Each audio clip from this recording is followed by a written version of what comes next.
around the tri-state. My third try succeeded, and now YouTube is about to go live. Okay, so 1, 2, 3, 4, 5, 6, 7, 8, 9, 10, 11, 12.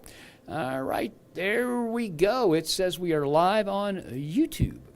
All right, so everyone, this is Meteorologist Steve Horstmeyer. This is the First Alert weather streaming show that's live from the Fox 19 Now Streaming Center. And right now in Cincinnati, it is 45 degrees. That's the International Airport. That's the official temperature for the Cincinnati area. And the winds have died down quite a bit, but you can see the cloud cover pretty low, and there's some scattered shower activity around the tri-state at the present time. So, hi everyone. It has been a busy day in the tri-state.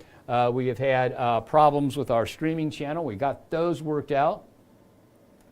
It was mainly a problem with the IT guys basically fixed most of that, and we are ready to go now. So overall, we are talking about a cool night out there, some shower activity moving through the tri-state.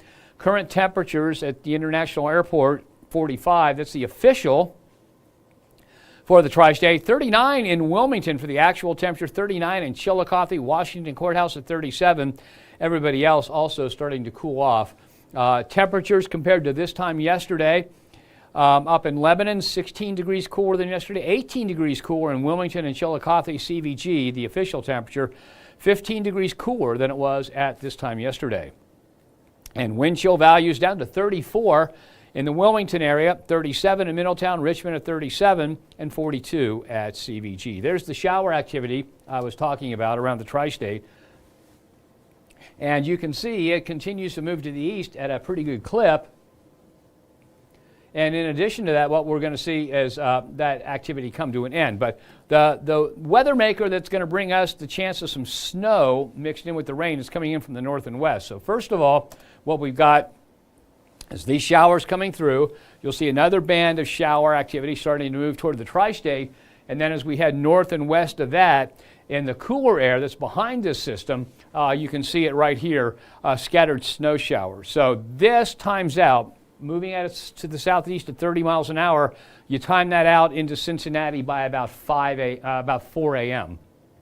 So we are definitely going to see a little bit of wet snow for the morning commute mixed in with some rain. Warm surface temperatures in the 40s and 50s. Warm air temperatures, or at least warmer than freezing, mean that we will not see any ice. It'll just be a wet morning commute around the tri-state. And if we zoom in, you can see that that snow shower activity is just that, a few hit and miss snow showers here and there.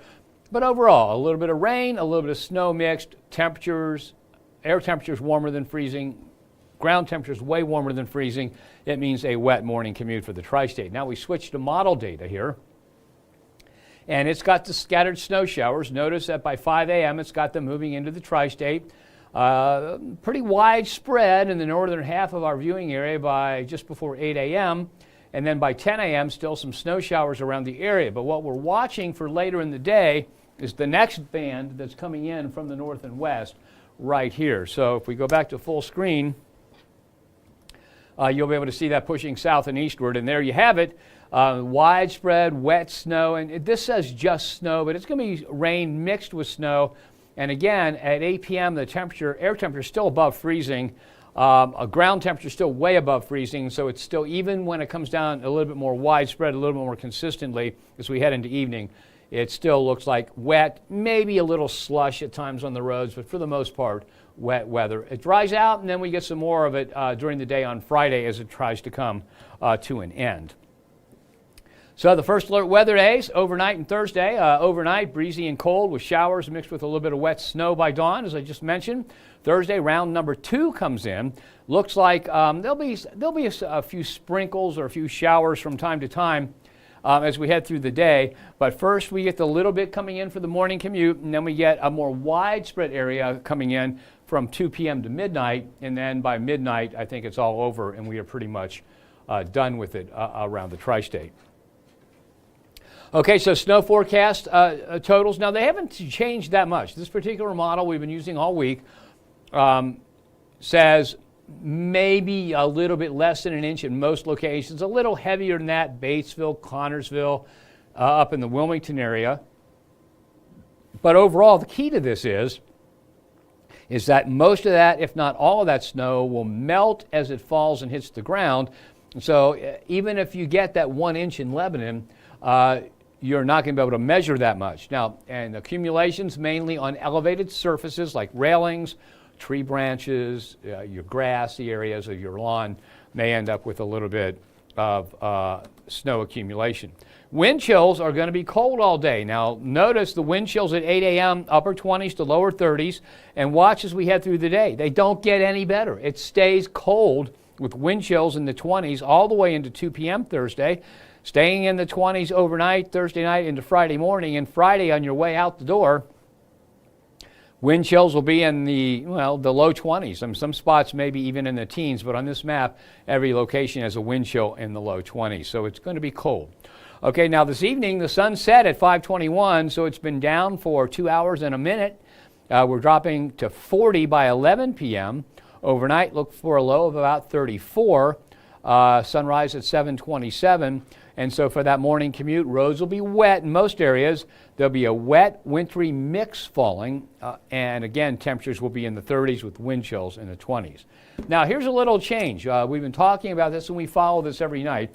The Climate Prediction Center updates these maps of expected average temperatures every day. And so this is from the 26th, so 2 days before Thanksgiving, to the 30th.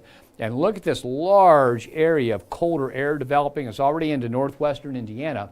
And guess what? Okay, what we're going to see is that cold air shift south and eastward, and most of the lower 48. It looks like only a tiny little corner of Georgia and most of Florida warmer than normal, so we end up cooler than normal. Now, when I say this, remember, this is cooler than the average temperature, and so this doesn't necessarily mean Arctic frigid air. It just means cooler than normal. And we'll look about how much cooler than normal it will be. Now, take a look at this. This is the one that's updated every Friday. So it was updated last Friday, and it had a completely different looking situation. So what we'll do tomorrow, we'll take a look at the new one, and we'll see how that's changed. Precipitation-wise, we stay, according to the Climate Prediction Center, wetter than normal from the 26th to the 30th. A little bit wetter than normal through the 4th of December, and the 3 to 4 week outlook had us staying a little bit wetter than normal, so that may not change that much, although it'll probably dry out a little bit with the advent of the cooler air in the tri-state. So your 7-day forecast looks like this. Overnight, low temperature 34, high of 36, so temperatures do not change much.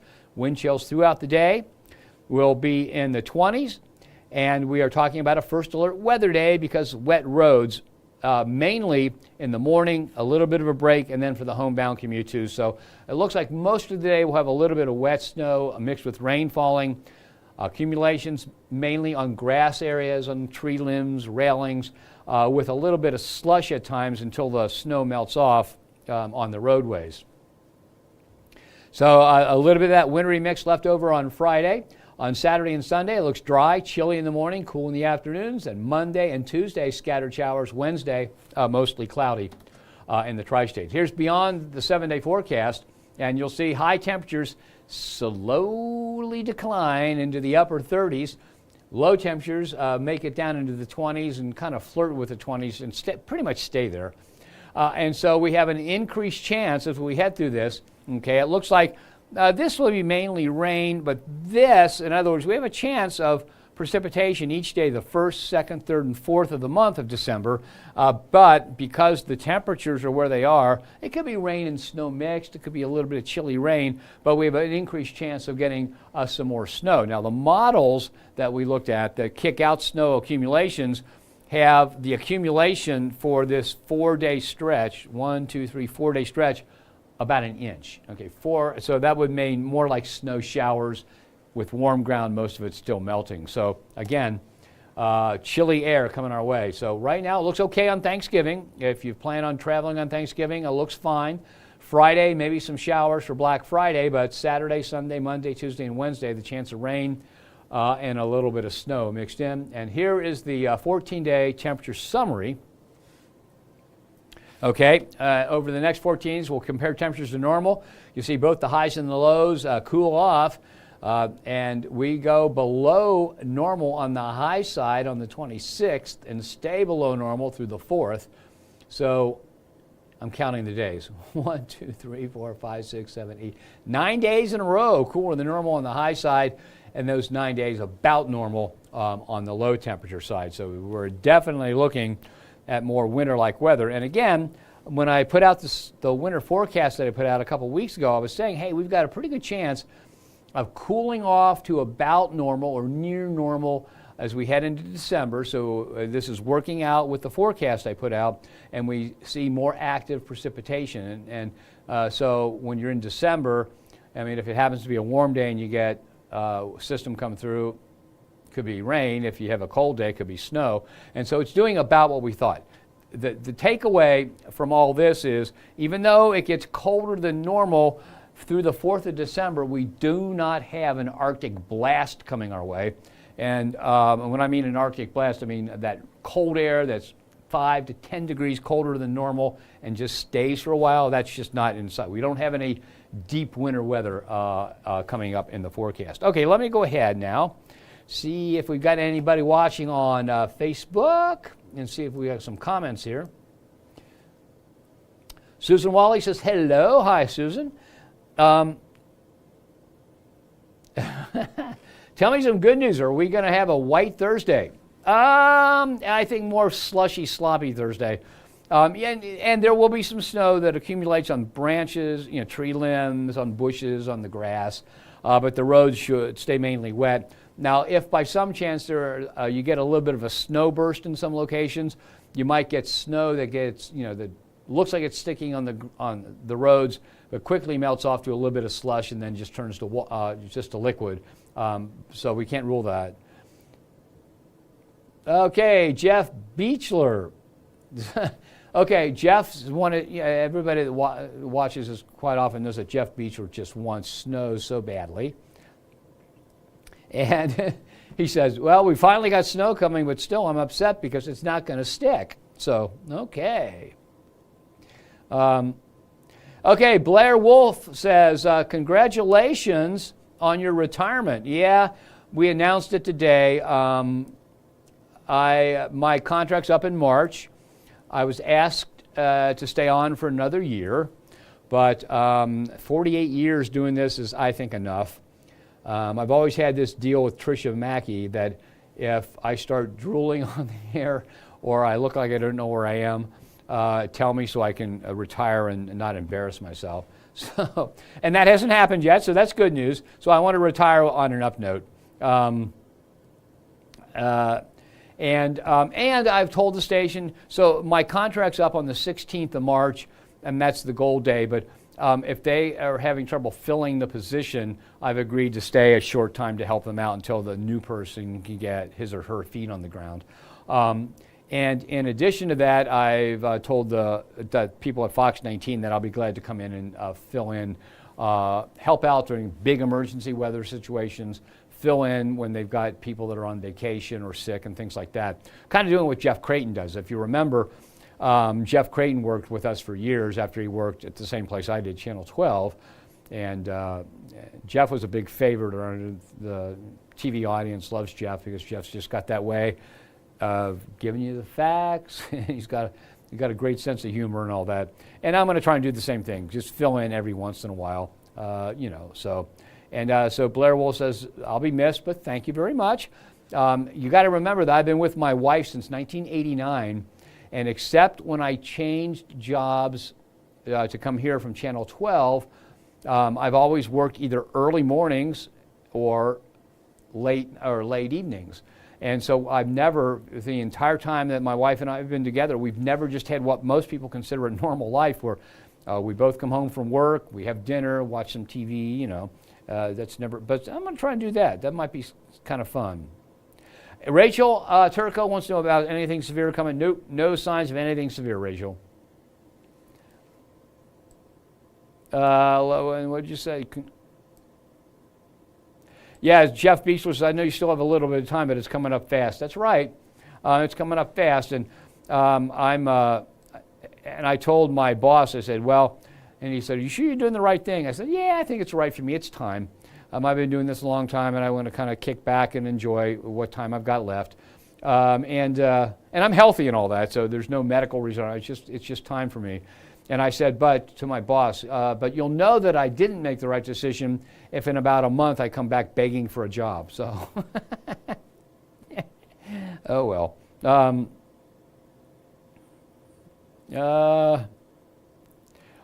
Yeah, and I am definitely retiring, Susan. I really am. It's time. I'm 71 years old. If I stayed for another year, I'd be pushing 73 before the contract was up. So it's time for me to go. And I've had a great career here. It's been fun working at Fox 19. A lot of great people. They work very hard. Kristen Gallagher. Hello, Kristen Gallagher. I'll be missed, though. Thank you very much. Kristen Gallagher used to work here as a show producer. And then she moved on, and I know she's changed jobs again. But Kristen, I don't remember offhand where you're working now, but thank you for that. Okay, those are all the comments I have right now. And so those of you that don't watch all the time know that what I typically do once I get through this and get the comments done, I go back over the forecast for anybody that joined the conversation late. And so why don't we do that now? I'll go back over the entire thing. I usually just go over like 7 day and on, but I think because we've got that snow coming and everybody wants to know how much snow we're going to get, I'll just start off with the model map, and then we'll go over the whole thing again. And that way, if you missed any of the, and Diane Lips, thank you very much. If you missed any of that, you'll know what's going on. And again, the key to this forecast is we've had so much warm weather that the ground is very warm and air temperatures won't drop below freezing. So if you've got ground temperatures in the 50s, now when I talk about ground temperature, just say it generically, but we look at two things. The skin temperature is the very surface of the pavement, okay? And then you've got the subsurface temperature, which is in the mid to upper 60s. And so even when the air begins to cool the skin, the pavement itself off, the surface off, you still have that heat below the surface. And once this cools off, the heat flows upward and helps stop things from freezing. And so with very warm subsurface temperatures, with warm surface temperatures, and air temperatures warmer than freezing, it's a no-brainer. It's a wet situation. And the one qualifier is that if by some chance you get a little burst of snow that comes down a little extra heavy for a few minutes, you might see some snow on the roads as it's melting, and it might be a little bit slushy in a few spots. But nothing widespread, no big icy stuff, and nothing that's going to make you get you stranded. Okay, so here we go. Take a look at that, and I've got to see what I'm looking at here. Okay, now put this full screen. So there we have it, around 5 a.m. or so. Some models have it a little earlier than that, but for the morning commute, we got some wet snow and rain mixed. Notice the temperature there, warmer than freezing. Okay, and then as we head on into the late morning, it backs off a little bit, and then that next band comes through.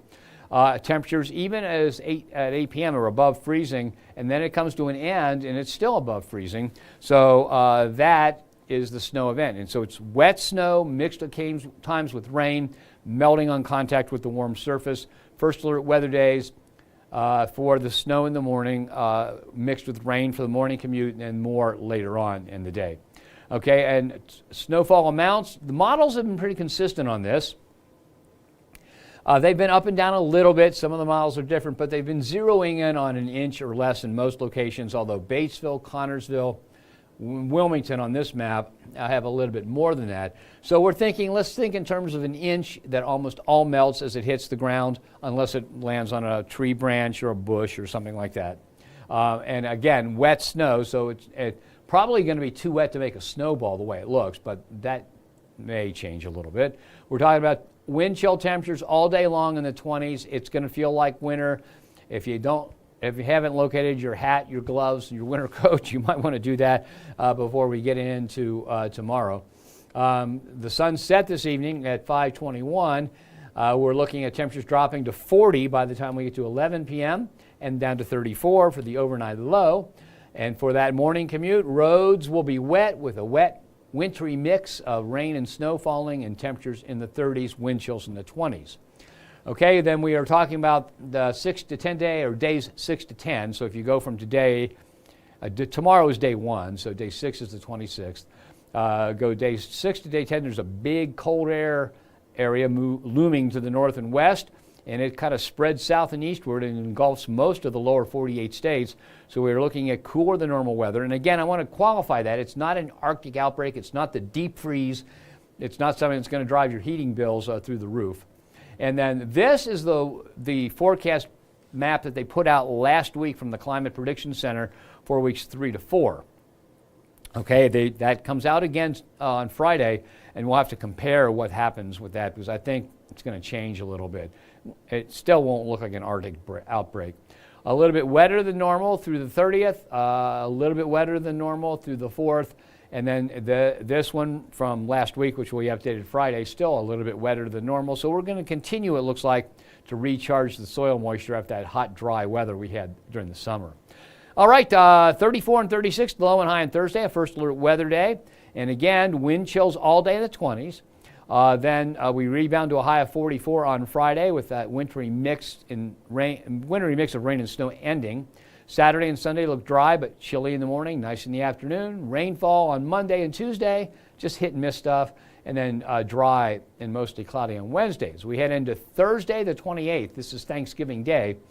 We're looking at dry weather again, 33 and 47, the low and high. So right now, it's looking like pretty decent travel weather. There might be some rain out to the west. If you're heading to St. Louis or Chicago, you might encounter rain, but no big snow events. And then Friday, it looks like we begin to see some showers for Black Friday.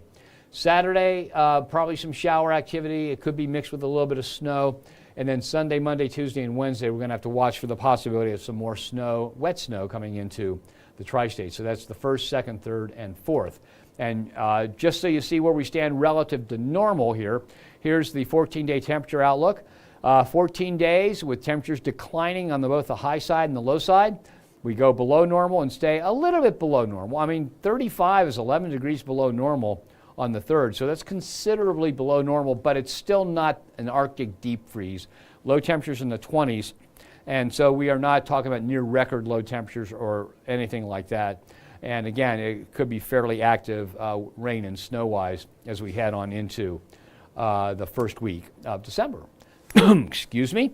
So, and I forgot to bring my Diet Mountain Dew along, so my throat's pretty dry right now. Okay, so let me see if there are any more comments. Ethan Emery, what are you doing commenting? You're off now. Okay, let me go back here a little bit, see the latest.